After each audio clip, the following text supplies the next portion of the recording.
Guys, Coach will open, raise your hand, keep them up for me for a second so I can get you, we'll get a mic to you.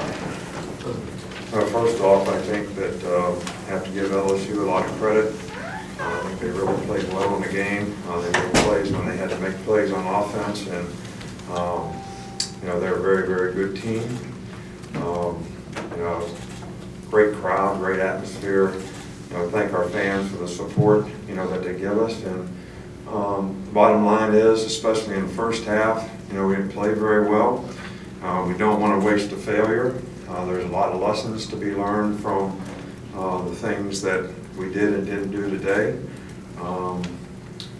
I think that everybody's got to make a commitment to finish the season the right way. We don't really control our own destiny, but if we finish the season the right way, we can see, where it takes us. We've been in this situation before, so I think the big thing is everybody needs to learn from the mistakes that we made today and try to get better. Obviously, the way we got started when we turned the ball over on the first drive, when we have a great drive, didn't finish it, turned over a punt, snap, got 12 guys on the field when we get an interception and a turnover, and then we trusted the quarterback before the half and threw a pick, and they scored 14 points in the last 30 seconds of the first half. So a lot to overcome, but I have to tell you that I was really, really proud of our players. In the second half, they really fought hard to get back in the game and actually got themselves back in the game. We couldn't get a stop on defense when we needed to. Had a couple opportunities to stop them and didn't. And offensively, we certainly scored a lot of points, and onside kicks are difficult. Ball's got to bounce your way, but at least we gave ourselves a chance to win in terms of the way we fought back in the game. I'm really proud of our players for that. So, as an organization, starting with me and everybody else, we need to learn from this, do a better job, give our players a better chance to be successful, and our players got to take advantage of that by going out there and executing and making, the kind of choices and decisions that's going to help them be the best players that they can be. And I think there's a lot to be learned from that, in this game. Start over here on the left with Brett. Not including the turnovers, what do you think your offense was missing in the first half? We couldn't run the ball very well, which was an issue. I think we got some pressure at times in the pocket. I just don't think we executed on all cylinders. We got a few penalties, put us behind the 8 ball. We have to have more balance and more consistency on offense. We make a lot of big plays, which is great.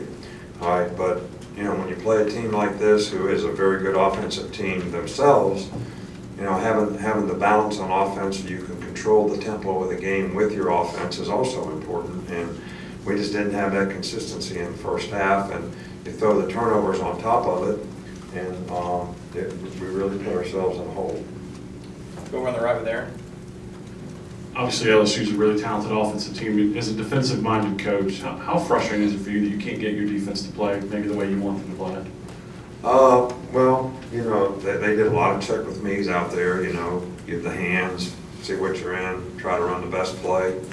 The only disappointment that we have is that we want people to do their job. And, there were a few occasions where, whether it was a miscommunication or maybe a player didn't take the quarterback when he was supposed to on his own read, or we didn't play the gaps exactly right. We didn't cover them correctly. We had a couple busts in the secondary that were very critical. But they do a lot of things, a lot of different formations, a lot of empty, a lot of reloads that take a lot of adjustments. We played 6 defensive backs a lot in the game, thinking that we could adjust better to that. And I think we did, but we still made some mistakes that gave them plays, and you got to give them a lot of credit. Their quarterback's a really good player. I thought we did get some pressure on them at times, but didn't finish a couple times on sacks that we had a chance to get.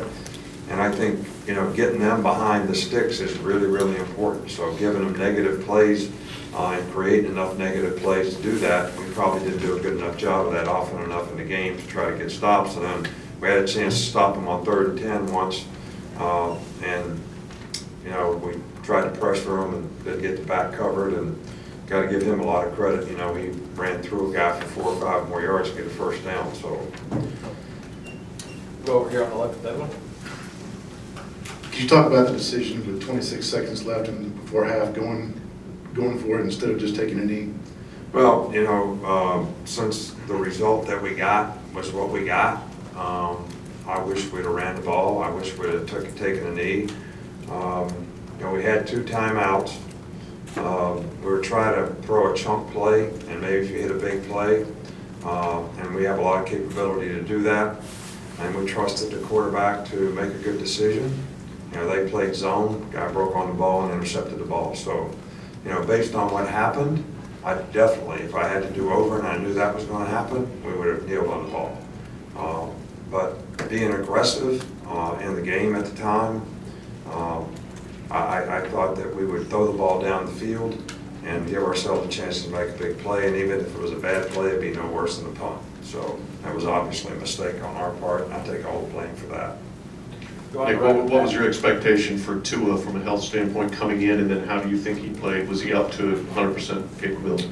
Well, I think he was 100%. I think obviously missing some time, missing some practice. You know, I think that, you know, he played well. He made good plays in the game. I thought his mobility was probably not 100%, but I thought he had short area quickness in pocket. Maybe he couldn't run, you know, 100%. Maybe it was 90%. I don't really know. But, you know, this was a medical decision and his decision. The docs cleared him to play. They cleared him to practice all week. He practiced all week. He didn't have any issues. And, you know, he said he could play in the game, and he wanted to play in the game, and he thought he could go out there and do his job. And I think he was a warrior in terms of what he did. And I think probably missing the practice that he missed over the last couple of weeks, he may not have been quite as sharp as normal, but I thought he did a good job in the game, and I'm proud of the way he competed in the game. We'll stay over there with Ivan. Most of the mistakes you reeled off were the first half, and it seemed like you guys settled down in the second half, your guys. Is that simply maturity? You think they maybe grew up a little bit? What do you think happened in the second half? You know, I don't know. You know, it's really, in these kinds of games, I think it's really, really important to have the right mindset with the players. You know, there's no question about how bad they want to win. But you have to be able to focus on doing things that are going to enable you to get the result that you want. And, you know, you've heard me say this before, when you focus on outcomes, it's a distraction. You got to focus on the things you need to do to get the outcome.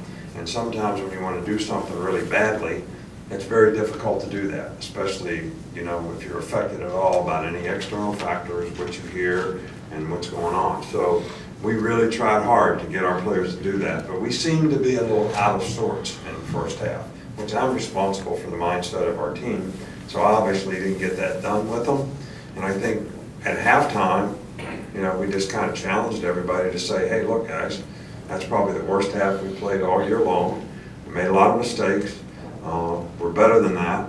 Let's everybody check their whole card and go out here and compete and play in the second half and see if we can get ourselves back in this game.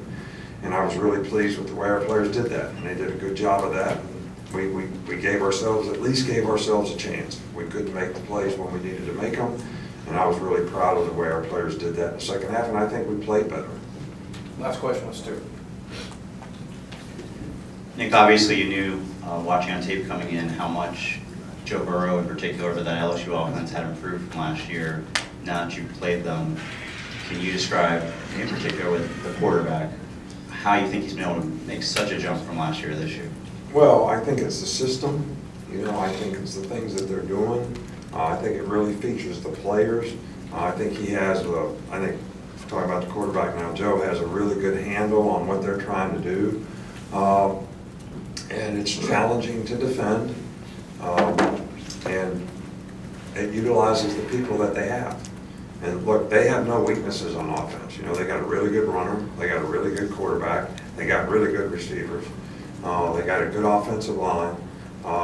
And, you know, they got a system and a scheme that's very sound and solid in terms, and they do a really good job of executing. And And I can't give them enough credit for, you know, what they do. It's nothing like what they tried to do a year ago.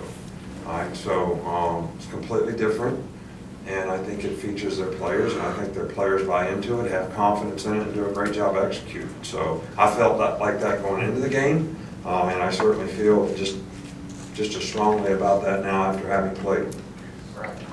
Thank you, Coach. All right, thank you.